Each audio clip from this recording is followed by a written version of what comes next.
Bonjour à toutes et à tous, c'est Pyrrhux et aujourd'hui on se retrouve pour une annonce plutôt importante concernant Dragon Ball Super. C'est tombé le 1er juin, et du coup, oui, ça fait 2 jours déjà que c'est tombé, donc forcément plein le sauront déjà, mais je m'en fous, je le dis pour ceux qui ne savent pas, tout simplement. On connaît donc le compositeur officiel de la série Dragon Ball Super, plus les grosses têtes du projet en lui-même, donc l'animation en elle-même et tout ça. Je pensais que c'était important quand même de vous le dire, et du coup on va en parler un petit peu ensemble, ce sera très rapide, vous inquiétez pas, et histoire d'enlever quelques peurs, ou d'en rajouter pour certains, je ne sais pas, on verra bien comment ça va se passer. Il faut savoir qu'au niveau musique, on aura donc Norihito Sumitomo, qui va s'occuper de la musique officielle, les OST si vous voulez. Il faut savoir que c'est celui qui a fait les musiques et OST des films, tout simplement, les 2 derniers films, ainsi que la saga Boo. Les musiques ont du coup été pas très appréciées par tout le monde, normal, ça a été un choc. D'un coup, on a dû changer, bim, comme ça. Forcément, ça n'a pas plu à tout le monde. Par contre, pour les films, je suis pas totalement... Enfin, je suis pas dégoûté des musiques, quoi. Donc faut pas, je dirais, faut pas avoir peur à ce niveau-là. C'est quelqu'un qui n'est pas amateur, faut le dire quand même.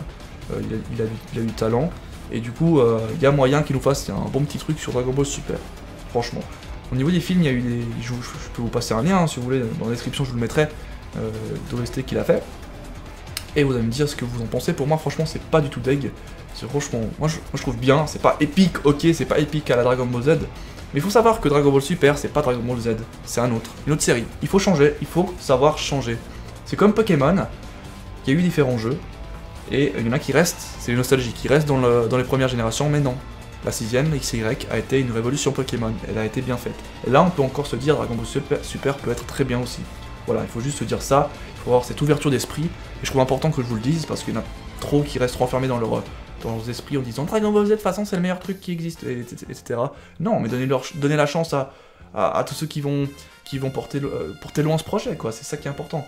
Et c'est pas le fait de rester renfermé en mode Dragon Ball Z, c'est le meilleur, gna gna gna. Voilà, c'est juste pour vous faire passer le message. Au niveau des grosses têtes du projet, bien sûr, il y a Akira Toriyama qui s'occupera, donc je vous le dis, je confirme, de l'histoire de la série, ainsi que les personnages, donc voilà. Mais tout ça, c'est bien beau, il faut les animer, hein, les personnages, sinon c'est un peu chiant. Du coup, c'est Toei qui va s'occuper de l'animation, c'est normal, c'est le studio. Et du coup, il y aura, on va dire, je vais vous citer 4 personnages importants de ce projet.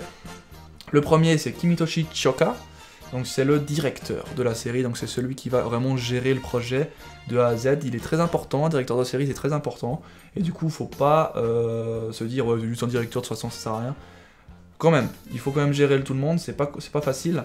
Il faut savoir que ce cher directeur a quand même été directeur dans plusieurs petits films, comme par exemple le premier film de Digimon il me semble, une série de Digimon, parce qu'il y a plusieurs séries de Digimon, je regarde pas Digimon, je peux pas vous dire exactement laquelle.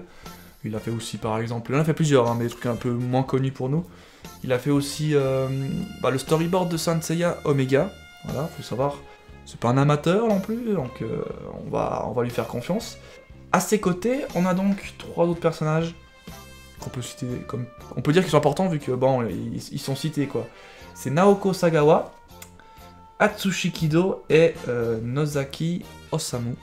Voilà, 3 producteurs qui vont être aux côtés du directeur de la série, ainsi qu'Akira, et du coup, ils vont faire ce qu'ils peuvent pour nous donner et nous faire vibrer. Je pense qu'il y a moyen de faire de bonnes choses. Il faut savoir que Kido, dans l'histoire des 3, parce qu'ils sont tous, on va dire, ils ont tous pas fait 50 millions de films, quoi. D'un côté, c'est normal, du moment que tu restes dans une série, tu fais pas trop de trucs.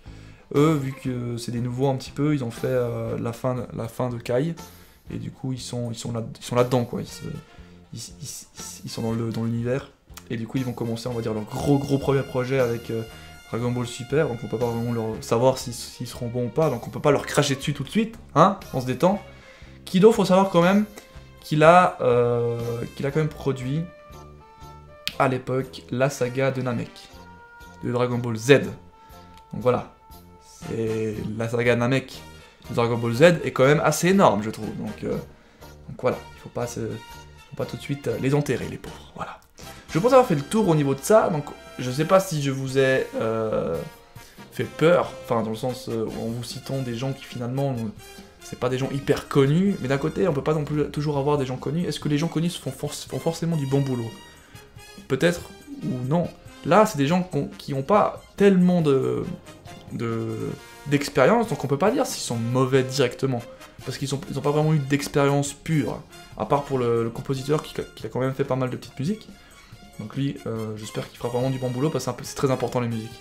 Et donc voilà. Pour le reste, on verra bien si ensemble ils arriveront à travailler, c'est ça qui est important au final, ainsi que tous ceux qui sont encore derrière, hein, parce qu'ils sont pas juste que 4, hein. Ils sont encore plein derrière à être là pour nous offrir une animation de ouf. Franchement, j'ai hâte. Donc voilà, je pense avoir tout dit pour aujourd'hui, et du coup, on attend avec impatience en juillet Dragon Ball Super, je vous le rappelle. C'est pour bientôt. Allez, ciao bye bye, c'était Pyrrhux, et à la prochaine.